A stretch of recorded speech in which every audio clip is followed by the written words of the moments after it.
YouTubers, and welcome to another episode of My Anime Academia.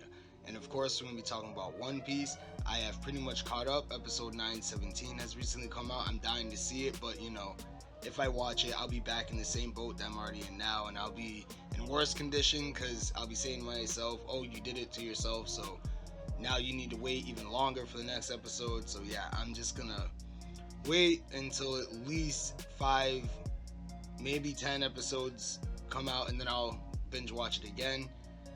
And well, let's get into the discussion I want to do, and that's going to be I'm going to talk a bit about each character and their importance, some of the things they do. So anyway, let's get into this discussion. So the first crew member that Luffy picks up is Roronoa Zorro, and he picked him up way back in the beginning.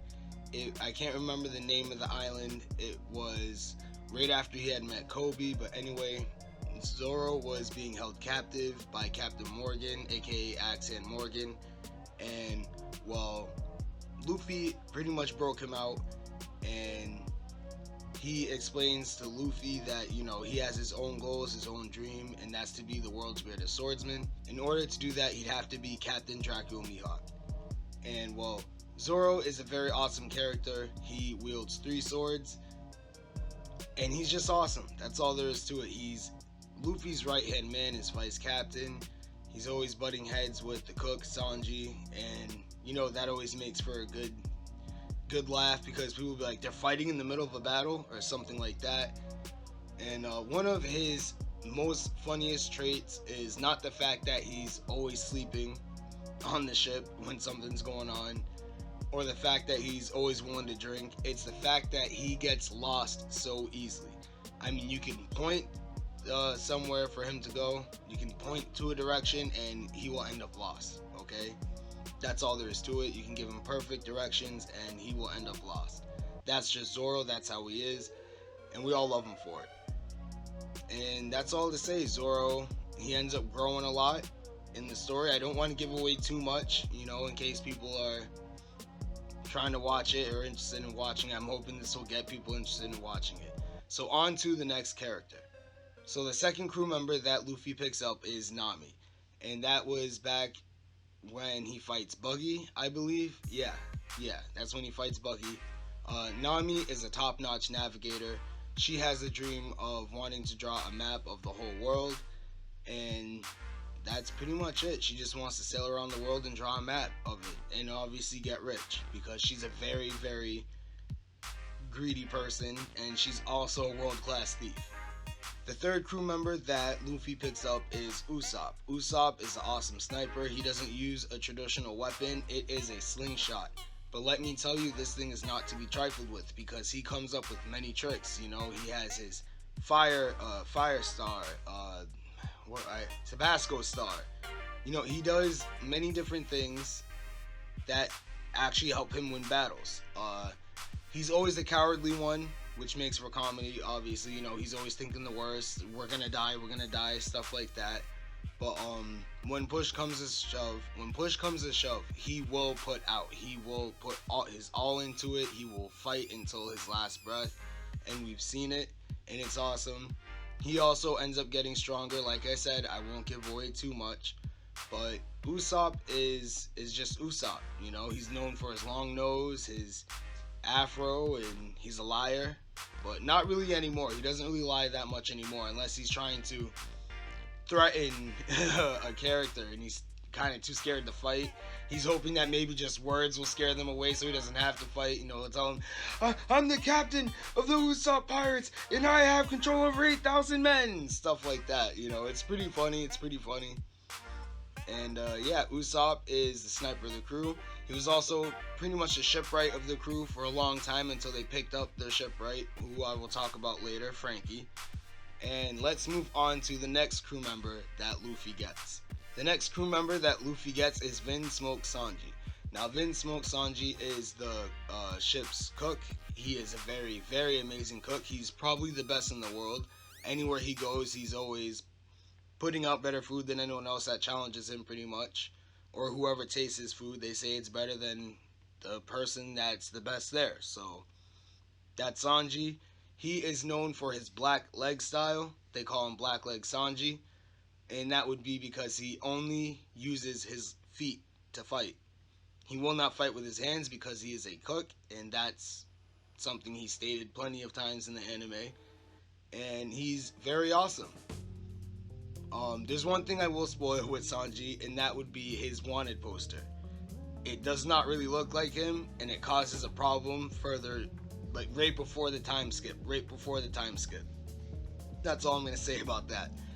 And he's known for his swirly eyebrows and his womanizing ways, which definitely gets in the way because, you know, there's times where he's fought against a woman but really doesn't fight because he was taught not to hit a woman, and or the fact that he'll be drooling over a woman and get pummeled at the same time. So there are a few things he could work on, and that's all there is to it. Besides the fact that he does get very strong, I'm not gonna, like I said, not gonna spoil anything. So let's move on to the next crew member that Luffy gets. The next crew member that Luffy gets is Tony Chopper. Now, Tony Chopper is the doctor of the crew. He is also a reindeer who ate the human fruit, which means that if an animal eats it, it will give them human-like features. He's able to turn himself different points, I believe. I can't remember what it was called, but either way, he's a very integral part of the crew. I mean, they all are, but he really is because he is a doctor and he's able to fix injuries very quickly. Like, he is a very, very talented doctor, it's been shown. And he gets stronger too. He gets very strong. And that's all there really is to say about Chopper right now. The next crew member that they get is Nico Robin. Now, Nico Robin is an archaeologist. She grew up on Ohara Island, I believe it was called, which was destroyed because they were looking into the Void Century. And she had a 70 million berry bounty on her head, and it was always a dark life for her. And she always thought it was going to be that way until she met Luffy, and that was right after, well, during the incident of Enies Lobby. I'm not going to spoil anything, but that's a very big point, a very big part of this whole story. Well, during the anime anyway. I haven't read the manga, so forgive me for that. Like I said, I don't like reading the manga because it will blow my mind even more, so I just can't. Anyway, it's just Nico Robin. She has the, what was it called? The Bloom fruit. She is able to do so much with that. She can sprout hands, feet, ears, eyes on areas anywhere. Like, say you're in a forest, she could have an arm pop out of a tree. She can have, but it's only one body part that she can make appear. Well, at the beginning. She's able to do more after the time skip, obviously. And it's very useful for many different things. Many different things. She makes so much use out of this devil fruit. It is insane. It really is. I mean, she's even done, like, made wings out of her arms, okay? So she could, like, pretty much fly. So, yeah, Nico Robin's very important. She's a very awesome character. And she had a very tragic past. So moving on to the next crew member that Luffy gets, and that is Frankie, this ship's shipwright. Now, he built the Thousand Sunny for them after the Enies Lobby incident. He was the apprentice of one of the most famous shipwrights. I believe his name was Thomas. He built the sea train, and he also built Goldie Rogers' ship, okay?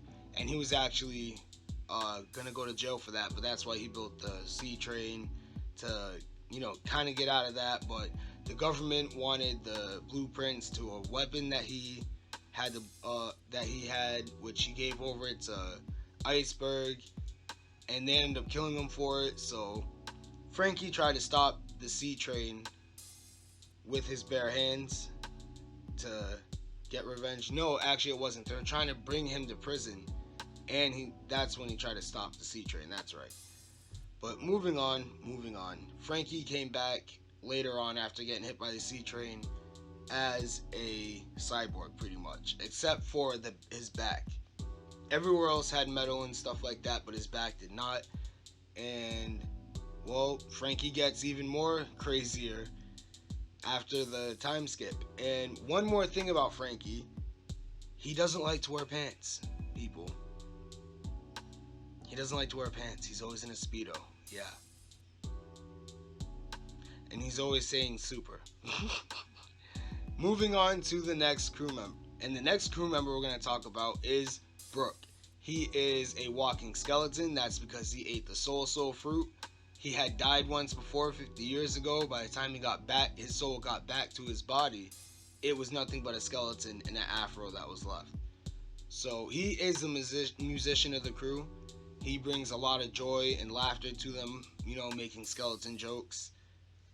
For the most part, he makes them laugh. But he has the dream of wanting to meet up with an old friend to let him know that the crew died and that's why they didn't go back for him.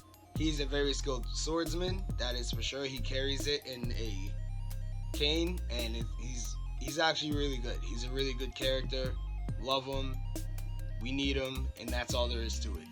Moving on to the last crew member that Luffy has gotten, and that would be Jinbei. Now, Jinbei was the captain of the, I can't remember what pirate crew, Fishman Pirates, but he was their captain. He was the apprentice, pretty much, of Tiger Fish, the captain of the Sun Pirates. And, well, Jinbei is one of the 7 warlords of the sea. He's a very strong and powerful character. He has great importance to the show. He brings wisdom to the crew, and if you ask me, he will be the helmsman after what I have seen at Whole Cake Island. I'm not going to spoil anything, but that's what it seems like it's going to go towards. But speaking of his crew members, now that I have listed all of his crew members, I'm going to be making another video about possible selections of characters that we've met that might end up joining the crew later on. So if you like that kind of idea, just wait for that to come out, and it will. Pretty soon I will come out with not only the possible selections for a new crew member, but I will talk about the main story arcs and all that kind of stuff. I will stick to the main stuff. I'm not going to go into every little detail of everything, but I will also be coming out with a few different ones, my fantasy crew, what my crew name would be, stuff like that. So stay tuned for more My Anime Academia One Piece discussions, because there will be plenty coming out. And I will also be coming out with more My Anime Academia videos about other animes I have already caught up on, binge watched, since catching up with One Piece. So if you like this video, please leave a thumbs up down below. And if you want to comment, please leave a comment down below. And if you're new to this channel, please hit that subscribe button for more My Anime Academia videos. And as always, YouTubers, y'all keep on ranting.